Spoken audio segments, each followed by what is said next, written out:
Now, as a football fan in general, life is a roller coaster. You have many highs and lows throughout your life, and in this 10 years that I've been a Motherwell fan, I've had many highs and lows. But it's not just a roller coaster, it's a bloody spaceship. We're just on another planet sometimes. And other times we are just rubbish.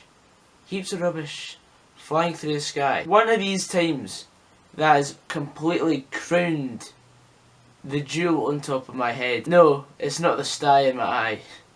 But one game in particular happened a year ago today, 19th December 2015. I like to refer this day as to Louis Moult Day. It was just the day in general. Like, Motherwell were awesome. We played like a team, and that's one of the very few times in the last year or so that I've actually seen us play as a team, and we worked hard for each other, and the players fought for each other.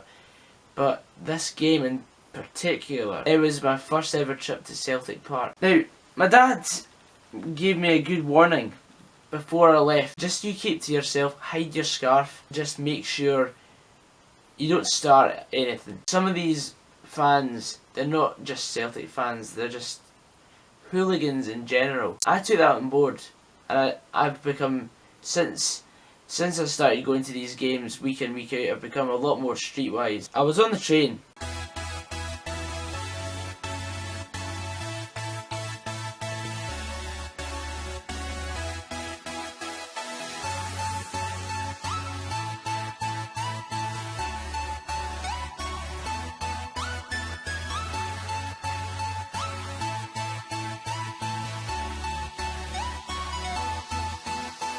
While I was on the train, someone got on at Inverkeithing and sat in the seat next to me. Now, the train was quite packed. It was obviously a large Motherwell support heading through from Fife to Celtic Park. And so this guy comes and sits down beside me. He said, "Are you off to the game today?" I said, "I am. Yeah, it's my first trip to Celtic Park." And he said, "I hope it's a really good first trip for you, because I'm a Motherwell fan that lives in Dubai." And I was like, whoa, whoa, whoa, whoa. Since when did a Motherwell fan have a life that good? Generally, we just do our own bit, go to work, school during the week, and then we commute to the games. But this guy, no, he's in Scotland for a couple of weeks, and then he's going back home to Dubai. That's some going. That's some trek if he ever decides to make the mistake of going back to Fir Park, because it is the theatre of nightmares at times, but it's also more than the theatre of dreams. What are the chances of bumping into a Motherwell fan that doesn't even stay in Scotland on the same train as you? I mean, the train was completely packed. It was near Christmas time, and also I got a freebie on the train. When I changed at Haymarket, I obviously got the train to Glasgow Central. The train itself, it was the one that goes via Shotts and Bellshill. It was that sort of direction, so there was hardly anyone on the train. I was just sitting, minding my own business. The ticket conductor, who I've actually seen a couple of times while travelling back and forth up and down the country, he stopped me and he said, "A Motherwell fan that lives in Cooper in Fife? Are you joking?" I said, "No, I'm not. I'm genuinely one of the only people in Cooper that supports Motherwell." At that time, it was myself and my dad that stayed in Cooper, and that's basically it that I've ever thought of going back to games. Well, to our knowledge anyway. After he'd done his checking of the trains, because usually from Haymarket to Livingston there's a wee bit, about 15 minutes or so. So the guy actually sat down and started talking to me. He said he was a Kilmarnock fan, and it was great because we actually had a one-on-one football bonding session. And you know, as a football fan, you sort of appreciate it a lot more when you meet someone who supports another team that's out of the ordinary, that's not Rangers, Celtic, Aberdeen, Hearts, Dundee United, Hibs. A team like Kilmarnock or St Mirren or Dumbarton, you tend to gel with them a bit, and you tend to have a good bond on the same football wavelength mentally. It was really good to know that there's other people rooting for you whenever you play against Celtic. And we also had a laugh every time my dad texted me because Falkirk were playing Rangers that day, and Falkirk won 3-2. Every time my dad sent me a text say, "Oh, Falkirk have scored again," whenever the guy would walk past it, I would tell him, and he would laugh. He was a great guy, and if he's ever watched this video, hello. When I reached Celtic Park, it was worse than I expected, the treatment I got, because I was wearing my Motherwell scarf and people could see that. I'd rather not say back in the day, but back in the day, a year ago, back in the day, I didn't really know many Motherwell fans that go frequently like I do today. Like, I go to games with Adam quite a lot and a few others, but literally I had no one. It was just me back in those days, travelling back and forth up and down the country as a Motherwell fan. So I was standing on the train, hordes of Celtic fans, I stuck out like a sore thumb. I was sitting minding my own business on the train, and this Rangers fan came up to me and said, "I hope you do these bastards today." And I said, "Yeah, hopefully we'll get another 3 points to the board." Not to satisfy Rangers at all. We overheard a couple of Celtic fans say, "Oh, Rangers got beat. Rangers got smashed by Falkirk." I lost all respect that I had for him immediately.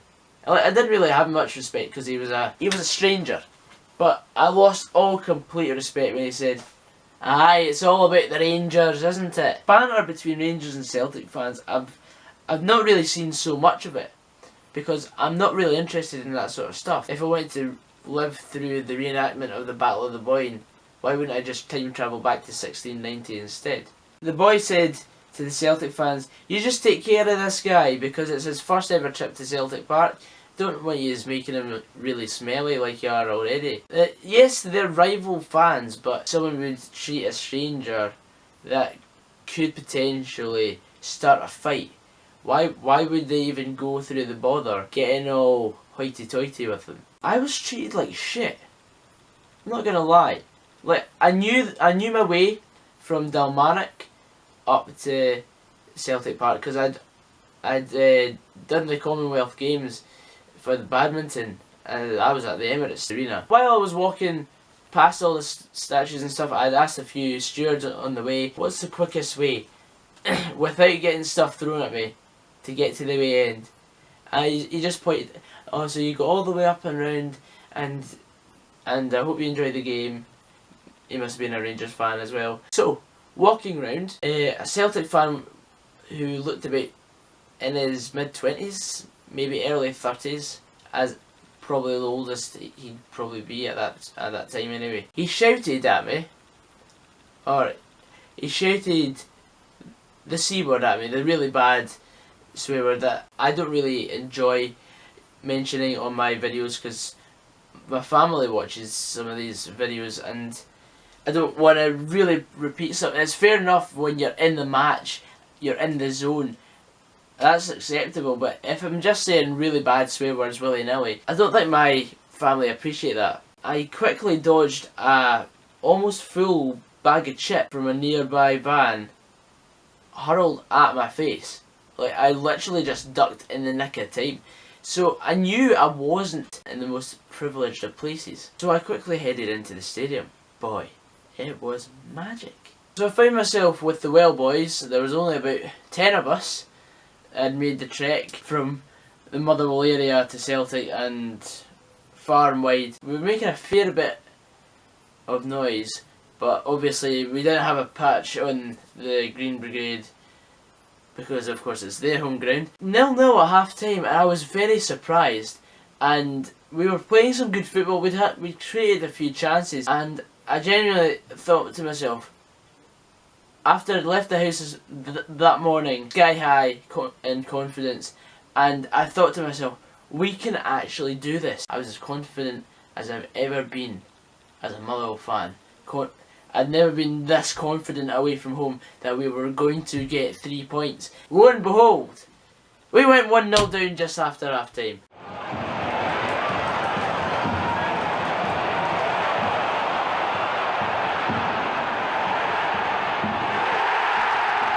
It was Celtic Park. You've always got to expect a defeat, no matter who you are, because it's always likely. Even if you're Barcelona, Barcelona's got beat by Celtic there before, so we shouldn't really stand a chance, no matter what Celtic team plays. Then all of a sudden, Marvin Johnson received the ball out wide and played a low cross into the box, and it was 1-1. After Louis Moult tapped the ball in. I don't think I've ever felt so alive at a Motherwell goal. To have scored away at Celtic Park, I just felt joy and rapture. I just couldn't believe it was happening. It was that special. And you won't believe how I felt after we scored the second goal.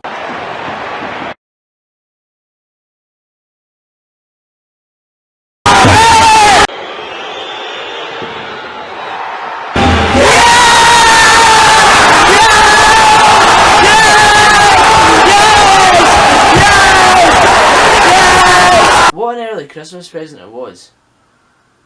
And I just felt, after we scored our second goal, Celtic weren't going to score again. Although we had a few scares, we had plenty of scares, but I just didn't believe Celtic were good enough to score another goal against Motherwell. And there we have it. We won 2-1. I just couldn't believe my eyes. We had won at Celtic Park for the first time since 2007-2008. On the way back, it was very interesting. I was skipping all the way down the road. I don't know the name of the road, probably Parkhead Street or whatever it is. And I was skipping down the road, and I, believe it or not, I actually missed the turn off for Dalmarnock.